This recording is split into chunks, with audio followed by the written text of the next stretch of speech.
Si le Seigneur venait nous dire, vois-tu, le temps actuel apparemment sans relief dans le caractère de l'œuvre est néanmoins prévu par moi pour te qualifier en vue d'une grande œuvre que j'ai en réserve, qui se déploiera au cours d'une année fixée d'avance, et au premier jour de cette année précise, tu t'engageras dans un vaste champ d'action. Nous mettrions aussitôt l'intervalle à profit pour nous préparer. Mais Dieu ne fait pas cela.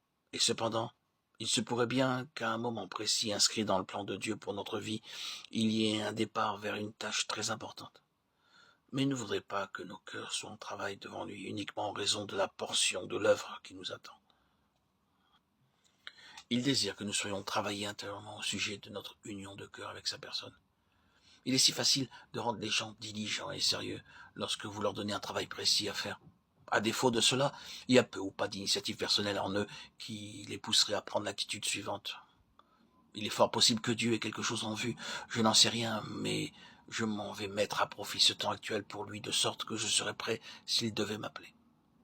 Si seulement nous prenions cette attitude de nous rendre à l'évidence que de toute façon nous avons partie liée avec le dessein de Dieu, et si nous y appliquions de tout notre cœur, nous découvririons que nous étions déjà en plein dedans. Notre présente situation est rattachée au dessein de Dieu par un lien très fort, et si nous suivions cette ligne, si nous prenions cette attitude, nous verrions affluer en nous des énergies par notre détermination à poursuivre cet objectif. Par manque de vision, le peuple s'en va en morceaux.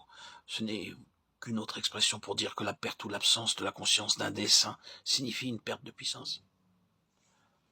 Rien n'est plus destructeur d'énergie que la perte du sentiment d'être gouverné par un dessein.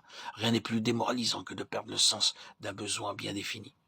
Si l'ennemi peut trouver accès en nous pour nous donner le sentiment qu'après tout, nous nous sommes mépris sur notre vocation, notre vie, notre œuvre, et qu'en pensant que Dieu nous confiait une tâche, bien que ce n'était pas vraiment le cas, que tout cela est faux et qu'il n'a jamais eu cette pensée, alors l'ennemi nous a démonis.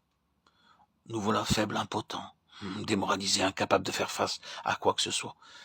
Il faut absolument éviter cela, nous sommes appelés selon son dessein. Gardons-nous bien de cette habitude pernicieuse de remettre à un lendemain qui n'arrive jamais. Pour sûr, la chose viendra et pourtant elle ne vient pas.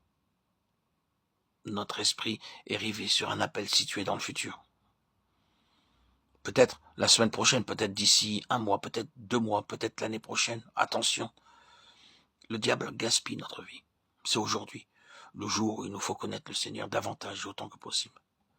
La mesure de notre croissance dans la connaissance du Seigneur aujourd'hui est notre équipement pour le ministère élargi de demain.